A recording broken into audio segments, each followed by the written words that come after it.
Caros telespectadores da Ângelos TV, uma saudação muito amiga. Estamos convosco para mais um programa Reflexões sobre o Evangelho. Pretende ser uma companhia habitual neste canal para o ajudar a escutar a Palavra de Deus, para partilhar as nossas reflexões, para sugerir caminhos que nos levem a Jesus Cristo. Não lhe aconteceu já estar em situações de insegurança, de incertezas, onde lhe faltava uma palavra iluminadora? Essa palavra é a palavra do Evangelho. Não lhe aconteceu já ter que fazer grandes opções na vida e sentir-se desamparado nas suas escolhas? Essa luz vem da palavra de Deus. Não lhe aconteceu já até sentir-se desanimado, até desesperado, quem sabe? O que estava a necessitar era de escutar a palavra de Deus. Estamos consigo para o ajudar a esta escuta, a esta partilha, para que a palavra de Deus rasgue horizontes de vida eterna na nossa vida. O Evangelho do próximo domingo é mais um texto de São João. É mesmo a continuação do Evangelho do domingo anterior. Estará recordado que o contexto era a última ceia. Depois de Judas ter abandonado a ceia, Jesus fez um anúncio que deixou os discípulos perturbados. Iria partir em breve. Dentro de pouco já não estaria com eles. Os discípulos ficaram admirados e estupefactos com aquele anúncio de Jesus. Percebendo o seu íntimo, Jesus deu-lhes esta palavra de confiança: não se perturbe o vosso coração. Este Evangelho do próximo domingo é a continuação deste episódio onde Jesus quer, de algum modo, apaziguar os espíritos interiores dos apóstolos para que eles não sintam que tudo o que aconteceu até ali foi em vão. Jesus vai partir, mas vai permanecer. Promete o Paráclito, o Espírito Consolador, para que os discípulos não se sintam sós e mais, se sintam comprometidos com a missão que Jesus agora lhes confia. Era importante continuar a missão de Jesus Cristo. E os discípulos acolhem a palavra que nós vamos escutar de seguida. Evangelho segundo São João. Naquele tempo disse Jesus aos seus discípulos: quem me ama, guardará a minha palavra e o meu Pai o amará. Nós viremos a ele e faremos nele a nossa morada. Quem não me ama, não guarda a minha palavra.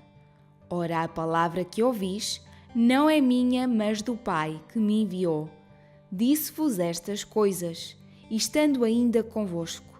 Mas o Paráclito, o Espírito Santo que o Pai enviará em meu nome, vos ensinará todas as coisas e vos recordará tudo o que eu vos disse. Deixo-vos a paz, dou-vos a minha paz. Não vos dou como o mundo a dá. Não se perturbe, nem intimide o vosso coração. Ouvistes o que eu vos disse. Vou partir, mas voltarei para junto de vós. Se me amasseis, ficareis contentes, por eu ir para o Pai, porque o Pai é maior do que eu. Disse-lo agora antes de acontecer, para que quando acontecer, acrediteis.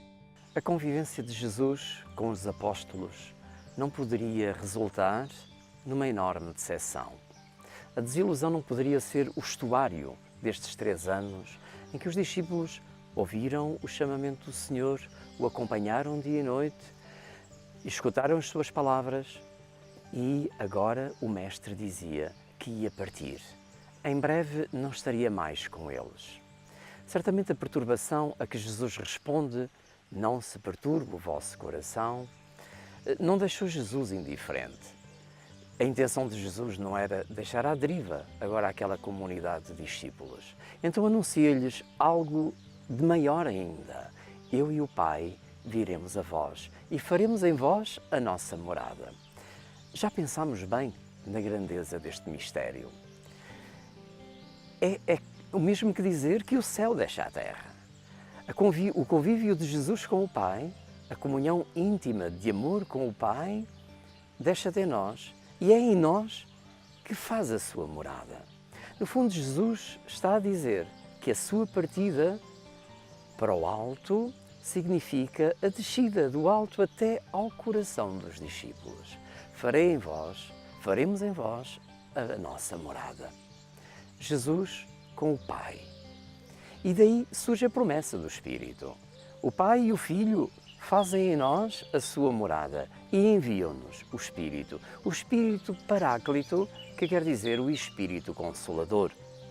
Os apóstolos estavam perturbados, precisavam da consolação do Espírito, que o mesmo é dizer, o mistério da Santíssima Trindade. O Pai e o Filho e o Espírito Santo descem até nós e no coração do homem realizam o seu mistério, revelam-se como o desígnio da humanidade, o desígnio daquela comunidade que agora é enviada em missão.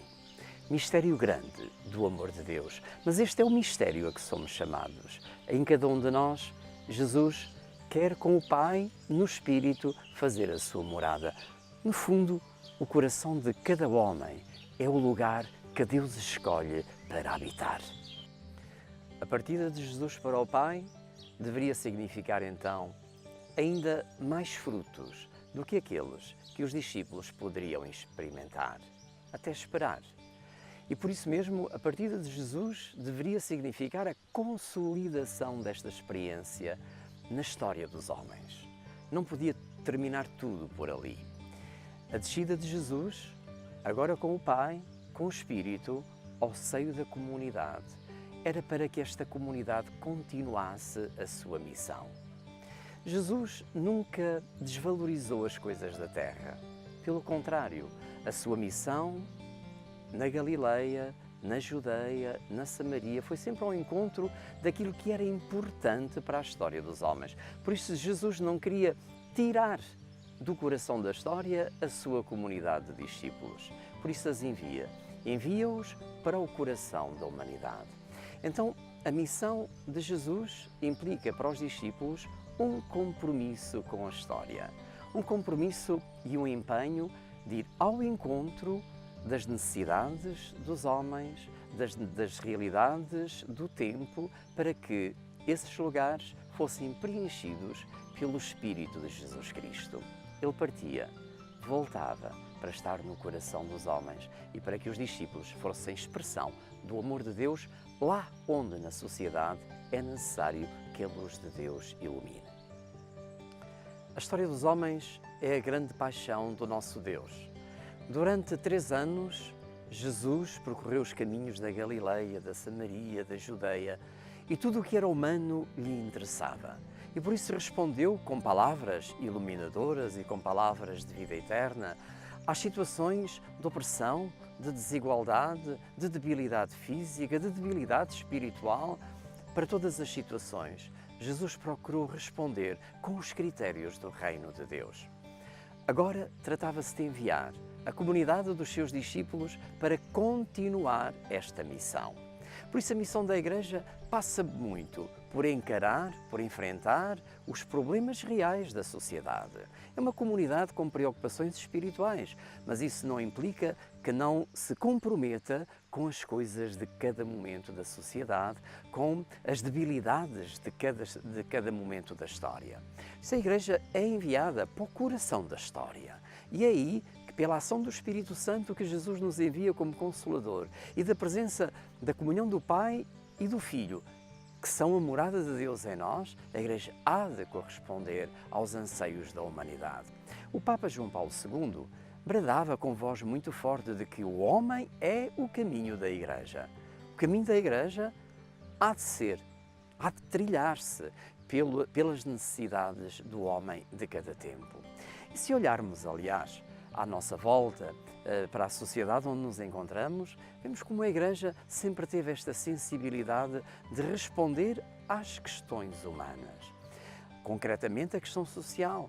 Muitas das instituições, a maioria, porventura, das instituições sociais que procuram hoje responder aos casos concretos das pessoas, às situações da família, das crianças, dos adolescentes, dos jovens, dos idosos. Para todas essas situações, a Igreja continua a procurar responder na linha de Jesus Cristo. Não se trata unicamente de um ativismo social ou de querer ocupar, digamos assim, uma zona de influência na sociedade. É mais do que isso. É procurar ser fiel à missão de Jesus Cristo, que outrora se interessou por tudo o que era humano e hoje pertence à Igreja. Interessar-se também, preocupar-se e implicar-se com tudo aquilo que é humano, sobretudo com os desafios que a sociedade hoje nos apresenta. E é tão urgente que isso aconteça, que hoje os cristãos, a comunidade da Igreja, continua a ser fiel a Jesus Cristo e à sua missão. À presença de Deus no nosso coração, nós chamamos a graça de Deus. Os nossos avós tinham até uma expressão muito bonita para perguntar o nome. Quando queriam saber o nome de alguém, perguntavam: qual é a sua graça? A graça é o nome, é o dom de cada um. Por isso a graça de Deus em nós é o dom da sua presença, que é um dom espiritual, porém é um dom atuante que nos leva e nos impele para os outros. Por isso mesmo, a graça de Deus é, digamos assim, o segredo que cada cristão tem na sua vida para ser fiel a Jesus Cristo. E é um dom que há de resultar em obras de vida eterna, em obras concretas. Muitas vezes hoje, no nosso tempo, há outras mensagens que se cruzam connosco, impelindo-nos para a ideia de energias, para a ideia de energia positiva, de pensamento positiva, de magnetismos, no fundo, que são fruto de técnicas de concentração, técnicas espirituais. Podemos nós mesmos produzi-las no nosso sistema nervoso. A graça de Deus é algo diferente. A graça de Deus é dom de Deus, é um dom que nos é dado e que não é unicamente uma energia, não é um poder, é mais do que isso, é a ação do Espírito Santo em nós. Por isso os cristãos não vivem unicamente destas energias que são naturais à natureza humana, contam com algo de maior. A nossa energia é o Espírito Santo. A nossa força é a graça de Deus. Por isso as obras que nós realizamos são obras humanas, mas são tocadas pelo reino de Deus. Por isso os cristãos, no exercício da sua missão, estão a construir um mundo mais belo, mas estão a construir o reino de Deus. E estas duas realidades, o céu e a terra, o reino dos homens e o reino de Deus, na missão de Jesus Cristo, encontram-se na única pessoa, porque Jesus Cristo é verdadeiro homem, é verdadeiro Deus e realiza esta síntese magnífica que é a humanidade na sua plenitude. A isto os cristãos são enviados, esta é a nossa missão.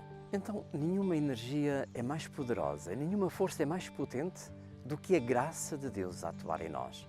Graça que é santificante e é atuante. Porém, para que este mistério aconteça no nosso coração e na nossa vida, há um segredo que não podemos descurar, é o amor. Este é o testemunho e a revelação de Jesus Cristo. Jesus veio por amor, não nos deixa órfãos porque nos ama imensamente. Estabelece em nós a sua morada porque ama-nos eternamente. Então, o amor é o segredo dos cristãos. Aquilo que Jesus veio fazer à Terra podíamos defini-lo como uma verdadeira revolução do amor, que é uma novidade absoluta. Quando Jesus teve que chamar novo àquilo que vinha fazer, chamou novo, mandamento novo ao mandamento do amor. Amai-vos uns aos outros como eu vos amei. Agora Jesus diz-nos nesta passagem do Evangelho que a quem ama, manifestar-se-á. Então o amor é o lugar onde Deus se manifesta. Por vezes queixamo-nos de que parece que Deus não nos ouve, parece que nós deixamos de encontrar Deus, parece que nos deixamos de cruzar com Ele. A resposta é um pouco esta, é que cruzamos-nos com Jesus, encontramos-nos com Ele quando nos amamos uns aos outros. Porque o amor a Deus nunca está desvinculado do amor aos irmãos. Amar os irmãos, concretamente, é o território, é o lugar, é o espaço onde Jesus se manifesta para que nós o encontremos. Então, o amor não é uma espécie de técnica interior e não basta acreditar em Deus, acreditar em Jesus só mentalmente e pensarmos que aí já merecemos alcançar a vida eterna.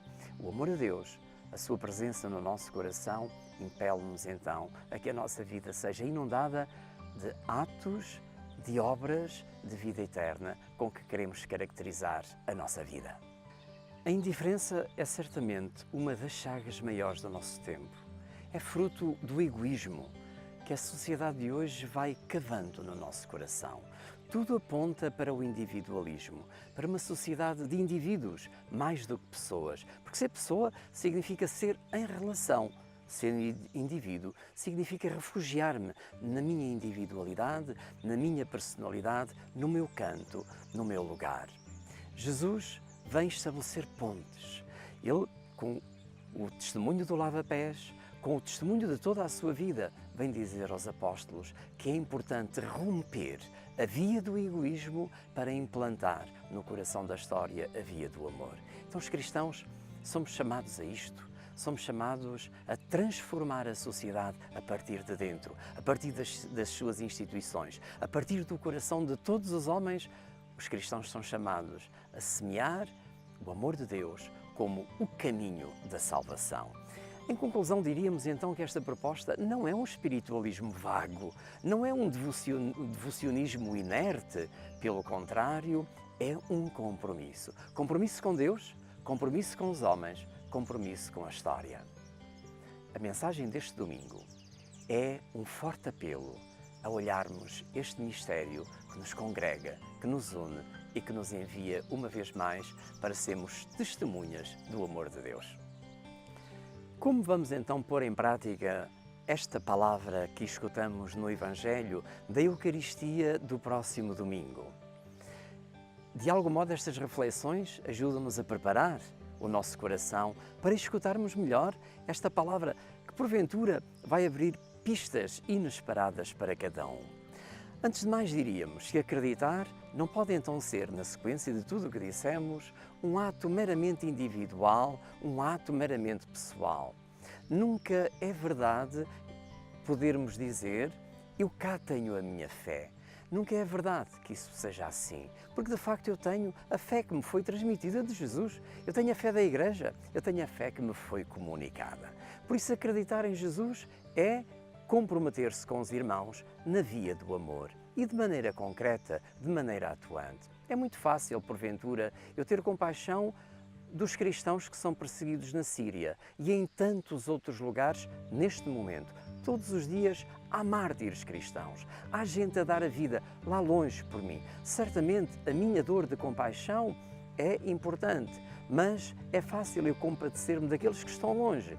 Jesus envia-me, porém, para aqueles que estão perto, para aqueles que são o meu próximo. Então, o desafio desta semana é olhar à minha volta. Não preciso ir para muito longe, talvez na minha casa. Comecemos pela nossa família, comecemos por aqueles que estão ao nosso lado, que se sentam ao nosso lado à mesa da refeição. Com quem convivemos mais? Será que não há algo a fazer e a transformar? Será que nos ambientes de trabalho? Será que nos convívios diversos por onde me cruzo? Não há tantas situações que estão a implorar um simples sorriso. Não comecemos por grandes gestos, porventura não estaremos ao alcance deles, mas o sorriso que podemos dar, o olhar que podemos transformar, a mão que podemos apertar, o abraço que podemos dar, são pequeninos gestos que podem ser o começo da construção de pontes novas que nos aproximam, que nos transformam, porque se nós nos amarmos verdadeiramente, concretamente, Jesus está no meio de nós, Ele vem até nós e faz em nós a sua morada. Grande desafio este. Afinal, Deus não está assim tão longe. Ele quer construir a sua morada no nosso coração, entre nós, no amor concreto, na via do amar o próximo como Ele nos amou.